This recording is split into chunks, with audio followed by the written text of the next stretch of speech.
Our last speaker tonight is a gentleman who flew here from Charlottesville, Virginia. Dave Frey is his name, and many of you in the audience know some of his handiwork. Anyone ever heard of a festival called Lockn? Lockn is going to be rocking this September, and I plan to be there for the first time. I'm excited. But back in the day, he started a festival called the Horde Festival. And the Horde Festival was one of those opportunities for me to really get excited about live music. It was a jam band festival. I was a big Grateful Dead fan. And so I had a chance to go to several Hordes, thanks to Dave. Blues Traveler, Widespread Panic, and many other jam bands. Anyway, this is a gentleman with about a 30-year career of making things happen, just like the rest of these speakers. He's going to wrap it up tonight. Please welcome Dave Frey.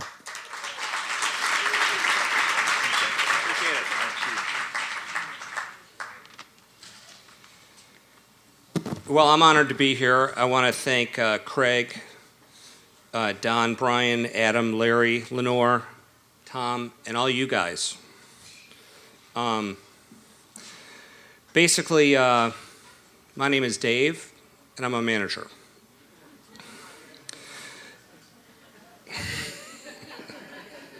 You got it. I'm the co-founder of Lockn Festival, and I'm a manager. I'm based in Charlottesville, Virginia.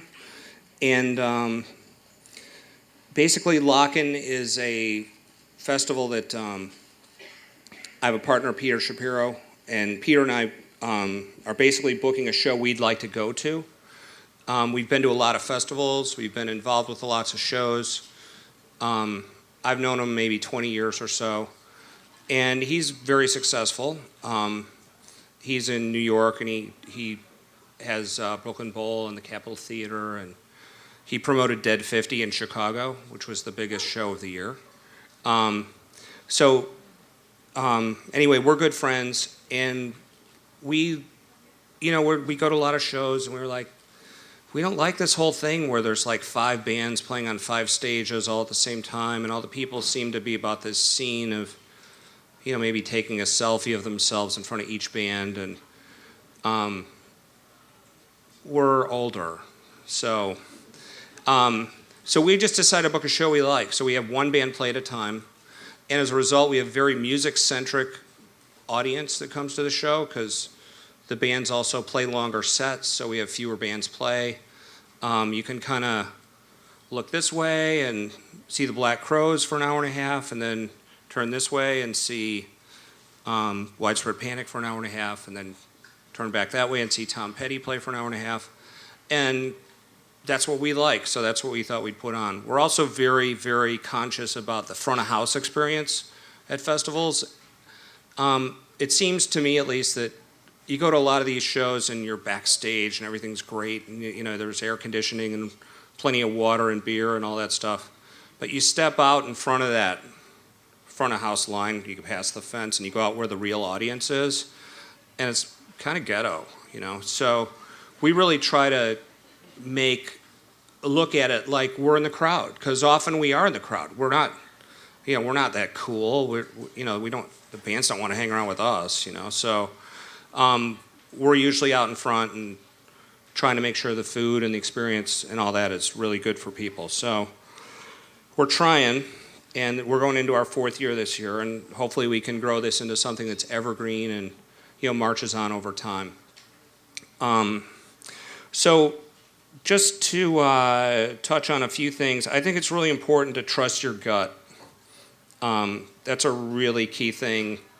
And to learn to even hear what your gut is saying sometimes, because that can be hard to follow versus what might be, people are telling you, or what other people are doing, or what's conventional versus unconventional.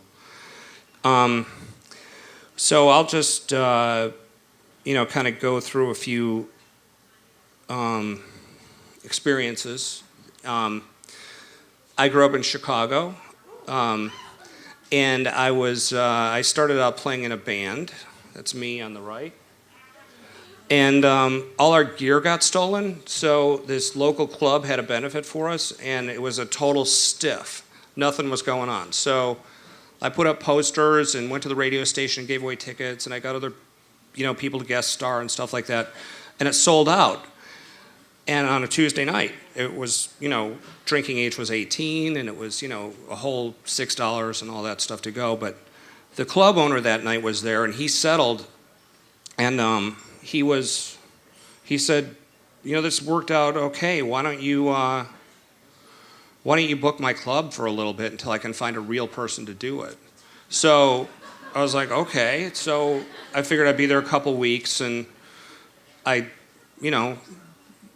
still here, I guess. So it was kind of like I never really intended to I'm going to go be in the music business or anything like that. I just was playing in a band and apprenticing as an electrician, thinking that, it was fun to play in a band. I've always liked music, and I'm old, so I can tell a lot of stories, I guess. So I would go see a lot of shows, though, and there was just a really great scene going on. I was a huge fan of Cheap Trick, and AC/DC opened for them once. I got to go to this rehearsal thing they had. I was working part-time at this AV thing. As I said, the drinking age was 18, and there was no picture on the ID, so I'd say I was maybe 14 or 15, and I was out seeing like Bob Seger and Prince and all these bands that were like club acts at the time. It was a pretty awesome time. And also the music scene at that time, where we were at least, was completely robust because there wasn't an internet, there was nothing to do. You had to get out of the house or you'd go crazy. There's 6 months of winter, all that stuff. So you'd go to clubs and drink, sophomore year, junior year, that type of thing. We had a smoking area in our high school, in our middle school, starting in 6th grade. So it was kind of a different time, I had to tell my son, I'm teaching my son how to drive, and he's 13. But he's on our farm, and he's like, Dad, when was the first time you drove? And I was like, I don't know if I should tell you this story, but my dad threw me the keys and said, go get me a 6-pack of beer and a pack of smokes. And I was 12, so I pulled the Ford Falcon out of the driveway, backed it out, and went to the store and bought him a 6-pack of beer and a pack of smokes. And a little later, I'm like, Dad, what if the cops stop me? He goes, tell them you're getting me a 6-pack of beer and a pack of smokes. It's like, okay, that's pretty cool. So the people I worked for, the first guy I worked for was Walt on the left, and that's him with Screamin' Jay Hawkins and Big Bob. And Walt was a character, and he bought the derelict theater next to us, which was called the Vic. And the Vic, I'll get to that in a sec. So in the meantime, I was booking Tuts, which Walt owned, and we did some pretty cool shows there. I was just basically booking bands I liked that I thought would do okay, and I got lucky, and a lot of them did pretty well. So Walt ended up buying the Vic, and the Vic was really a huge lesson for me because we spent about 3 years rebuilding and restoring it. So I learned all about firewalls on prosceniums and those type of things, a lot of logistical things. We had a lot of cool kind of things happen, like Eric Clapton stopped in on Buddy Guy one night at West End. Here's the Vic. I don't know if you've ever been to Chicago or not, but it's a jewel box proscenium theater. This is a really amazing place, and I got to learn all about the history of it and how the physical building blocks of putting things together go, which is a huge experience. So this is a little out of order here. Let's see, that's John Kay from Steppenwolf. Walt drove his Harley onto the stage during Born to Be Wild, and John didn't like it. But before that happened, he signed this picture for me. And so I decided to quit doing drugs, and I went straight edge, and I moved to New York. And I didn't, I really just put my stuff in my car and left. It was pretty abrupt. And so I ended up being living at Manhattan Mini Storage. And So this is me. Frank Riley got me a gig working with Fetch and Bones. I was their tour manager for about 4 months. We were opening for REM.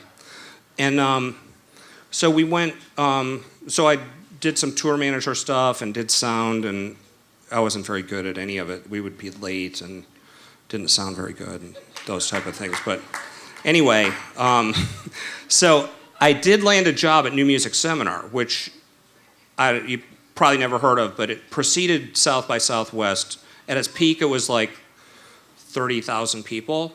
And it was very international. Everybody'd come to it. And here's like one of the ads that, up there.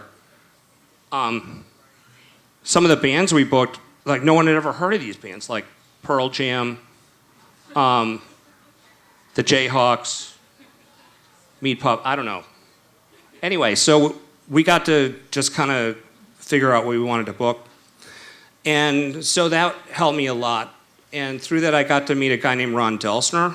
Ron is kind of like the concert impresario of New York City. He goes back to the Beatles and all that stuff. But anyway, I learned a lot there. We booked a lot of shows. It went from like this focus on New Music Seminar where we spent all year booking this, one massive weekend to, 4 shows a night. And I was up against John Scher at the Old Ritz, and so we were getting killed. And so the only thing I could figure out to do was to try to have different options so that every time an offer went out from the Ritz for someone to play, we would have 3 or 4. So I cut a deal at Roseland and started, doing shows there. I cut a deal for Irving Plaza, and we started doing shows there. And I worked there for quite some time.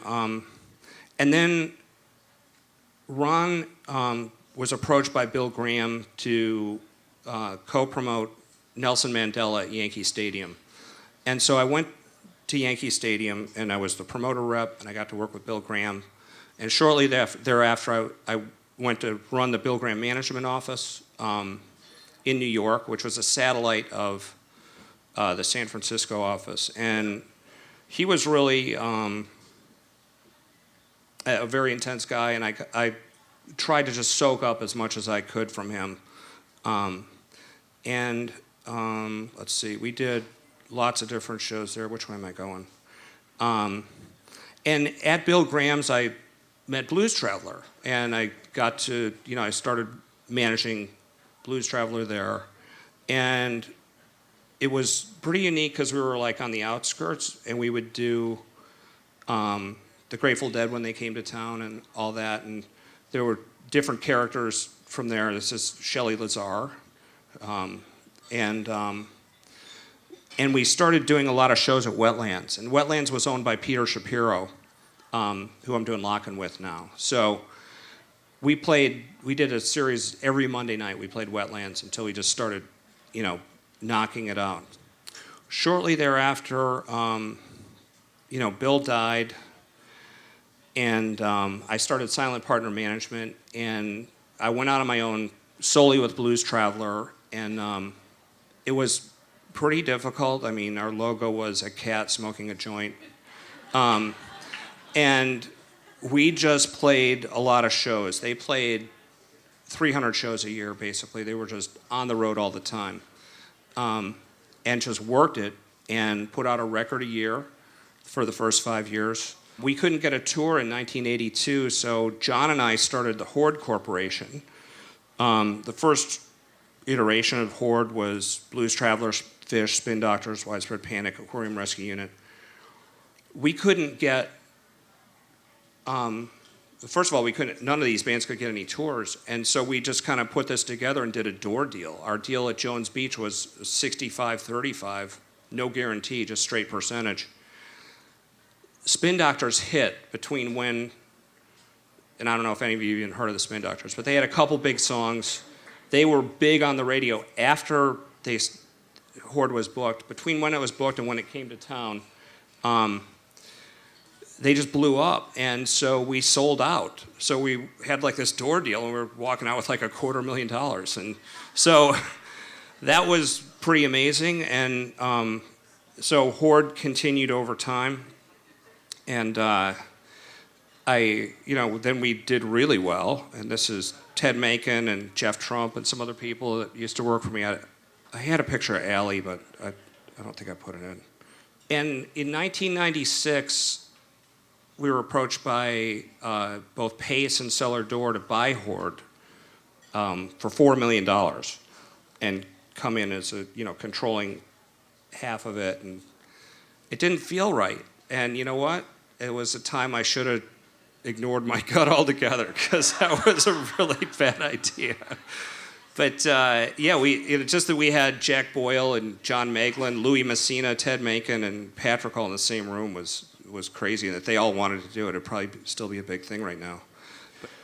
So the next year we did Neil Young with Beck and Primus and Wilco and a lot of other bands, and it was a huge stiff.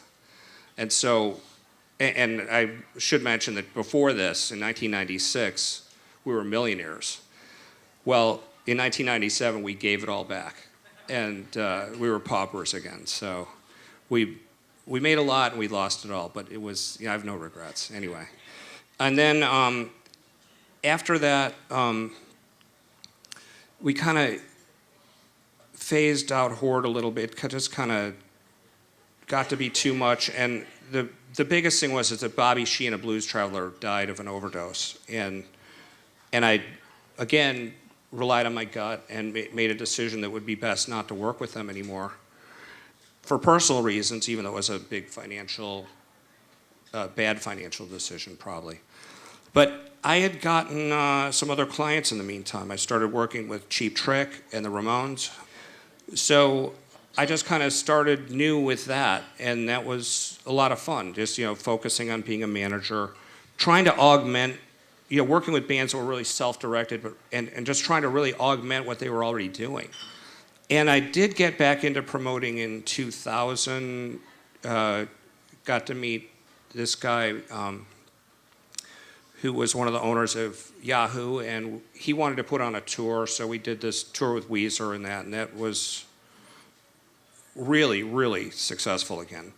And we went to do it again, but it was going to launch on September 14th.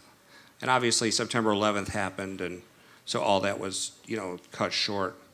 And then Joey Ramone died, and I really started working on post-career stuff that's been really fascinating, and it's really been a learning experience that I'm lucky to have had.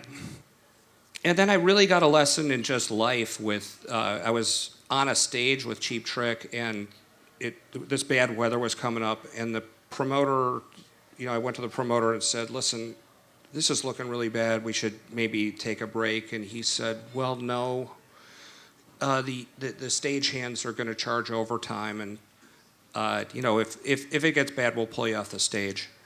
Well, about 5 minutes later, this huge wind and storm hit the stage, and the stage roof, which had about 20 tons of stuff on it, fell on us. And so after 5.5 years, the discovery for this starts next month in Canada. We were all just insanely lucky to be alive. It was really something else. I'd been very conscious of safety in that beforehand, but I really became a lot more of an advocate after that. So anyway, here's a picture of me and Pete, and he, went against what everybody else had said in respect to this idea to bring the Grateful Dead back together in Chicago. Everybody said he was crazy to put down the money he put down, and no one else would touch it. AEG, Live Nation, nobody. And Pete ended up bringing in Mike Luba to help from AEG. But he was primary on the line, and he trusted his gut, and it ended up being the biggest show of the year. So we do Lockn, and I'm doing Ramones right now, and again, I just want to say it's really important to try to trust your gut. I think one thing too is that I found that persistence is one of the most important things. for there to be success, like, and as everybody has said before me, probably better than I have, is that there is a bunch of, you have to be able to identify talent, and there's a whole lot of timing, and there's a whole lot of luck, but you really just have to persist until the timing and luck arrive, and enjoy it. So, anyway, thanks for listening to all that. I hope I didn't put too many people to sleep. Thanks. Thank you, Dave. I apologize for getting all your slides out of order. That's my bad. Folks, Dave Frey, what a story, huh?